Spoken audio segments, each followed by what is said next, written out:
Welcome to the Blue Dragon Guild, a channel all about Dungeons and Dragons. I'm Baron. And I'm Mackenzie. In today's video, we are going to be doing a little bit of a review of the Wave 11 of the miniatures that came out. With the COVID virus going on, we were limited to travel, places to go, essential stores to be open to be able to obtain some of the minis that came out. We got most of the ones that we would like. Some of them actually didn't even come to our local game stores, and I've actually heard some people having trouble to find them online. Not so much anymore.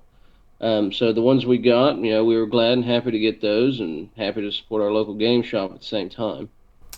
Big shout out to John for helping us get to those. The first mini that I'm going to look at is the Basilisk and the Grell. I've actually already opened mine up just because I was eager to look at that Basilisk. The Basilisk isn't as big as I thought it would be, and I'm going to blame World of Warcraft for that because Basilisks in that are pretty large. So it's definitely going to be a challenge for me to paint, but I'm really looking forward to painting it and the Grell. I mean, the Grell's really cool. If it'll focus on it, like he's really fun. Like I said, they're gonna be really fun to paint. Basilisk, I held him up to like a penny, and I mean, you look at that. I mean, he's tiny. It was funny because when I went to go pick these up, I was looking for the Basilisk to be in like a medium-sized package. I kept looking. I was like, oh, okay, he's there. He's with that. All right, and I just picked it up. I said, I didn't read, which, D&D did post, hey, these were the two that came together. I just didn't even pay attention. I was too excited to see the wave. One of the ones that I picked up was the Human Monk. I really, really like the way it looked. It has like a shadow effect that's coming off the one that's crouched to the ground, and the other one's doing like a jumping kick. I liked those because I started to play or wanting to play a little bit more of a monk, but I thought, you could really put this shadow as a rogue, or you can change them up. But I don't have enough just people, or like townsfolk, or NPCs. Basically, I always have monsters, tons of them. So I decided to pick up some different ones on that. The next one I have is the White and the Ghast together in the pack. I'm running a game where undead are basically overrunning this continent. So I want and I need a lot of different of the undead minis, and Whites, they just look awesome in the monster manual, so I'm really looking forward to painting him up. I've got 2 sets of the other Ghasts that they had done. I really enjoyed painting those, so I'm looking forward to painting this guy, especially because he's in a different stance than those other 2. The next one I got was the Gold Dragon Wormling and its small treasure pile. If you notice from one of our other videos, I had the blue and red dragon, I believe, in both of those, and it comes with their little treasure piles you can paint. The other one I missed and could not find at the time was the green one, and it comes with like, I think it's the one that has like an elf melting almost. Yeah, for some acid. So really like these. I try to pick up every single one of the little wormlings.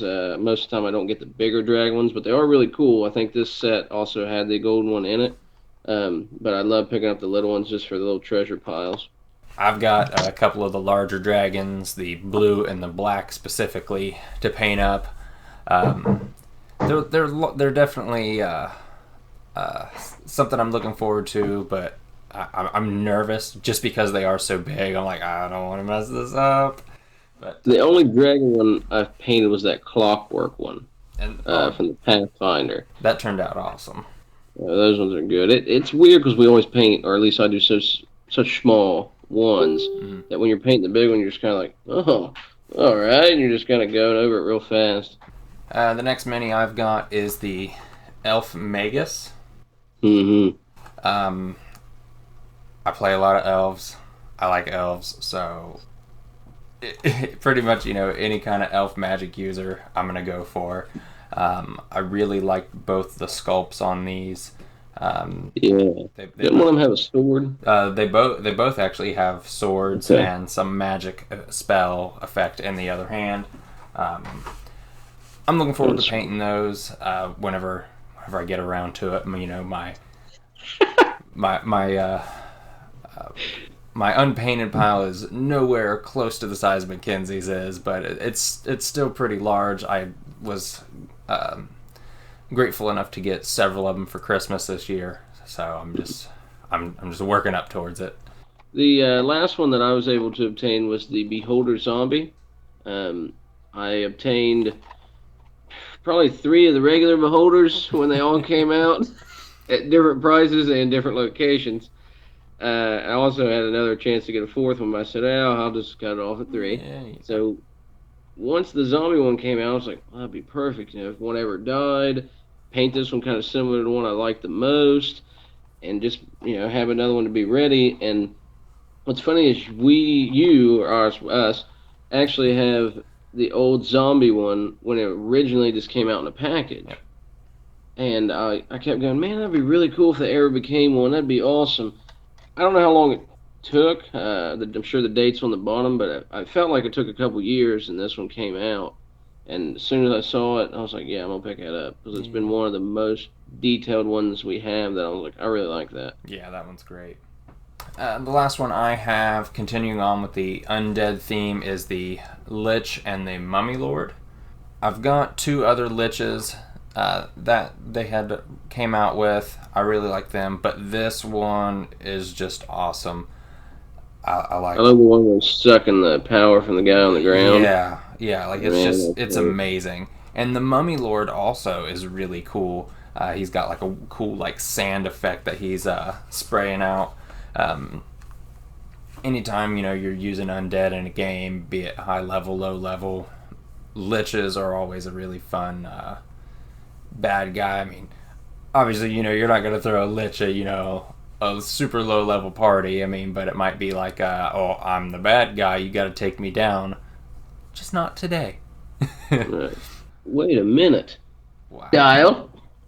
Oh, yeah. Forgot to obtain the crocodile. Yeah, we forgot about that. That's one that you went back later and got. Yeah, okay. Sorry. The zombie was not the last one. I went back and got this one because there was only one. It was the crocodile coming out of the water. When I saw it, I was like, oh, that's cool. It's crocodile. I don't really just get animals. But the way that the water is and him coming out, if you see the picture, the printed screen one, it does not do it the justice for when you actually pick it up. So if you can find that one, I mean, it's awesome to get. You can see all his teeth, his tongue. He got his tail submerged in water. It's really, really nice. Yeah, it looks awesome. It's funny with that one and the basilisk, the pre-rendered picture of the basilisk, like expecting something insane, amazing with that. Right. And then it's really, really small, and you're like, how in the heck am I ever going to get any detail on that? And then you look at that pre-rendered picture of that crocodile, and you're like, that's not that impressive, but the sculpt is awesome. I'm pretty sure I saw this crocodile in a PC game for like Windows 98. So probably. I can't remember the name of the game. But yeah, I was like, and then it looks like grass and sand, and you get it, and you're like, okay, I'm not putting grass and sand in this. This is water. Yep. Yeah, like Mackenzie said, thanks to the virus, we weren't able to get all of them, but we are very grateful for the ones we were able to get. If there's any minis that you're painting right now, tell us about it down in the comments, which typically we're not a miniature painting channel, but all of us do paint minis in some form or fashion. So Mackenzie and I are the most recent. Tommy's painted some, but usually it's like, hey Tommy, come over, we'll hang out and we'll paint. He enjoys it. I know he does. Yeah, he likes it. It's just not his, I want to do this all the time kind of hobby. But that's okay. He's a social painter, so let's put it like that. All of that being said, we are having a contest amongst ourselves, and Tommy is going to be the judge. And if Tommy's watching this video, this is probably the first time he's heard this news. We each got 2 minis to paint. One of the minis, the options were the town crier or the town like noble or merchant, whatever you wanted to peg him as. You have as much time as you want to put towards painting him. This one's less of the contest, more of just let's just have fun painting a mini. Yeah. What the challenge is going to be is with the town guards that we got. Say they each have a spear. We have 1 hour to paint them, and we can only choose between 4 colors, and we get access to 1 wash to put on it. And the skin tone. Yeah, skin tone we said was a freebie just because there's so little skin on these. Yeah. It's not that big of a deal. We're all looking forward to getting those done. Whenever the time comes and we can get back together, we're gonna do a big get together reveal kind of thing of all of our different minis. Tommy is going to pick the one he likes the best, so sorry Dave, you've already lost. Yep. We'll mark it. Yeah, but it's just something that we thought would be a really fun thing to do during this time where we're quarantined. We can't go anywhere, so we might as well paint. Mm-hmm. So I got the idea from watching Squidmar Miniatures. I'll put a link to his channel down below. He and his friends, they did a bunch of painting contests, challenges between themselves, and they ranked it in a system. We're not going to get that in depth, but Right. it's what spurred my idea for the challenge, and everybody was on board with it, so we're doing it. As Baron said, we were very thankful for the ones that we were able to find. There were a few other ones that we'll obtain later. There was a shadow that was really neat where it had it almost sneaking over top of another mini. I was looking for a green dragon wormling, as I stated. And then also there was the gigantic skeleton dragon from Pathfinder that was this tall, if my understanding is correct. It was all gigantic base, and they just didn't come in. I haven't actually found them on a couple websites even yet. Yeah, I'd say I was looking for that shadow as well. Yeah, The sculpt on it was really, really fun. I like that one. There are a few other ones in there, but I can't remember off the top of my head right now. So this has been our review, our haul of the Wave 11 miniatures. Let us know down in the comments below which minis you liked from this set. Be sure to like the video and subscribe to the channel. Ring the little bell to never miss a video. We upload a new video every Friday. Thank you all for watching our video. I know most of you are at home or maybe going through some hard times now with COVID-19 going on throughout the world. We wish you and your family the best. Thank you. Hopefully you're inside enjoying your hobbies, maybe getting closer together and staying safe. Feel free to join us in the next video. Until next time, keep the dice rolling.